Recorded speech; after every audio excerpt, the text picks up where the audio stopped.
Hi there, welcome back to my channel. If you are new here, my name is Tina, and today's video is a Valentine's Day Dollar Tree $5 DIY collab. And this video is in collaboration with two wonderful YouTubers who I've met here over the course of the last year, and their channel names are Tennessee Kim and Hello AmyKat. If you don't know them, please go check them out. I'll put their links to their channels in the description box below. Tennessee Kim I met over the summer, and she has a wonderful channel doing all sorts of things. She does get ready with me's and hauls and DIYs and shop with me's, vlogs, cooking videos, all sorts of things, and she is just an absolutely wonderful person. You will definitely want to go check her out. Amy from Hello AmyKat, she has a wonderful channel as well. You enjoy her. She does a lot of hauls and unboxing. She does some car hauls. She's done some collabs and tags, and she's just really fun to watch, and I know you will enjoy her as well. I am so happy to have met and become friends with both of these ladies, and you will definitely enjoy them. Go check them out. So for this collab, we were to make a Valentine's Day themed DIY using only Dollar Tree items and spending no more than $5. And that was a little tougher than I thought it was going to be, but we still had a lot of fun with it. The first item I chose was this shadow box house, but you could use the square shadow boxes from Dollar Tree as well. They would work just fine. Next, I found this chalk writer, which wasn't quite what I thought it was, but you'll see what I mean in a minute, but it still worked out okay. And then these wooden Valentine's Day stickers. And then I found this chalkboard paint, which I was really surprised to find at Dollar Tree. You'll also need either like a sponge brush or a regular paintbrush. And then I just used a paper plate as my paint palette. And what I should have done was pour the paint directly into the shadow box, but I wasn't thinking at the moment.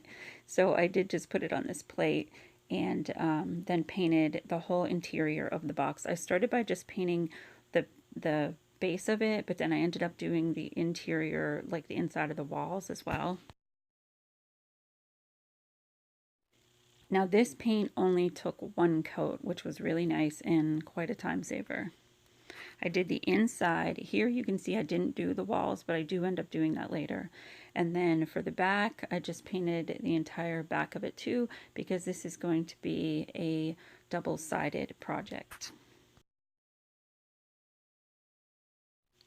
Once I was finished, I put it aside to dry, and then I wanted to practice writing with this new chalk writer, and so I was kind of surprised that it had this big blunt tip on it, because I had originally been planning to use it with stencils on the back side of my shadow box, but after using it for a little while, I realized that it wasn't really going to work. That chalk writer doesn't go too well with the stencils.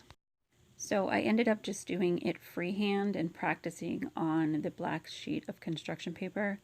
And it took a little practice, but it really wasn't too hard. If you try to do the Ray Dunn inspired lettering, it's actually not too hard. It's very simple and it still can look really neat, but it did take a little bit of practice.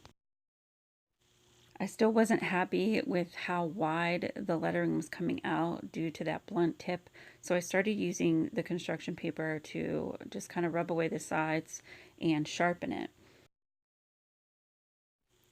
Once the paint was dry, I decided to just dive right in and give it a shot. And the good thing about this is that it is erasable. Like you can wash it right off. So if you are doing it and you're not happy with your lettering, you can just use water and a paper towel and it'll wipe away clean, which I ended up doing because I wasn't too happy with my first try at this.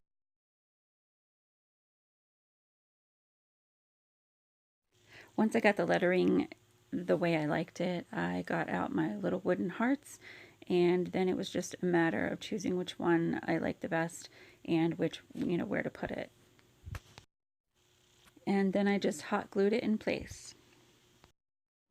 I actually wanted to paint the outside edge of it either white or pink because I felt like it was missing something, but I couldn't find any white or pink paint at Dollar Tree, so I ended up using these paper straws that I had purchased for my Valentine's Day coffee bar, and they actually ended up working out really well. I just cut them down the center, spread it out open, and trimmed it down two pieces that would fit right along the edge of my little sign. Then I just worked my way around the sign, trimming the little pieces of straw and gluing them down. And the little pink and white chevron actually worked out really well and was kind of like a nice frame for the sign and complemented the little heart that was on the inside. So you just take your time and work your way around the outside. So I'm really happy with how the front of this turned out. I think that the pink straw actually worked really well around the outside. And then I had to figure out what I was going to do on the back. By the time I got to the back, I had gotten a little more used to doing the lettering. And it's nice to know when you're doing this lettering that you can easily erase it. So it's like there's less stress with it, a little less pressure. And, but I didn't even, I think I just did this in one try. It wasn't too hard because, like I said, the redone inspired lettering is very simple with the straight lines mostly. And it has such a clean, neat look to it. I think that's why I like this type of lettering so much. This side was very simple. Once I did the words that I wanted, I just put some hot glue on one of the pink wooden hearts and just glued it right there onto the back. And now I have this two-sided Valentine's Day DIY, and it did end up being less than, I think it was $5 exactly for the supplies that I used. I will say that even though I'm very happy with this, if I had to do over, I would probably not choose the crayon, the chalk crayon that I got at Dollar Tree. I purchased this chalk marker at Walmart, and it was in a 4-pack for $10. And it definitely is a lot easier to use and still something you can wipe off. I decided to go ahead and do a variation of this project, but I wanted the background color to be white, and I could not find any white paint at Dollar Tree. So technically, this doesn't really follow the rules, but it's sort of just a little bonus project. This one, I had to use some white paint I had on hand from Walmart, which was not very expensive. And actually, I picked up the wrong stuff. This was a gloss that I picked up, and that's not exactly what I wanted. But it still worked and still turned out okay. And I did it the same way with painting the white all through the inside and then again all on the back. This ended up taking 2 coats actually. I think on the inside it took 3 and then on the back it took 2 coats. And you want to make sure you let that dry before you start writing. I let it dry while I practiced some lettering with Sharpie on white paper. Now, Sharpie is not nearly as forgiving, so I was a little more stressed doing this part, but I was, I practiced first, and I decided to do it in pencil first to see if that would help, but it was really hard to see the pencil on the white anyway, so I kind of just winged it, but the practicing I had done ahead of time really helped. So I just went for it and it actually turned out really well. I do suggest that you start from the bottom and work up so that you have your spacing correctly. If you start with, like in this case, if I would have started with the word B and work and go down, you might not line it up right with the bottom of the project. So it is better to work from the bottom up. For this one, I really didn't want the red sparkles or the pink heart. I decided to take one of the plain hearts and I colored it gray. It was just to have a little variation because I can turn these either way and this will give me a little bit of variety. For the inside of this shadow box, I did start at the bottom and worked my way up and just took my time. It's not perfect, but it works, and I think it still looks cute. So what do you think? I think for $5, and with the 2 of these, it probably, even using the Walmart paint, it probably only cost about $7 or $8 total to make both of these. So I'm really happy with how these turned out, and this whole collaboration was so much fun. I hope that you'll go check out Kim, Tennessee Kim, and Amy from Hello AmyKat, and go check out their channels and go see what $5 DIYs they came up with. I forgot to mention, you can obviously make your signs say whatever you want.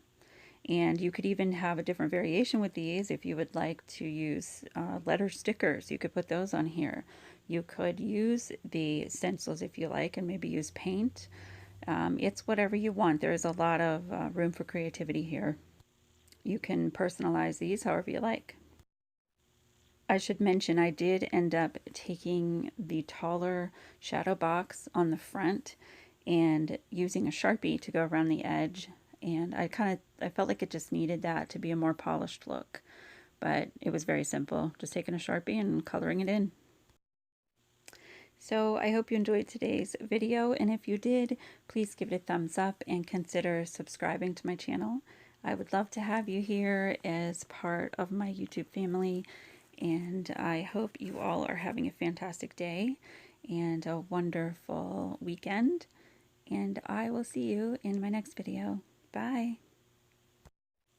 Oh, and if you haven't entered my giveaway, it is coming up very soon. I will link the video to that in the description box below. See you next time. Bye!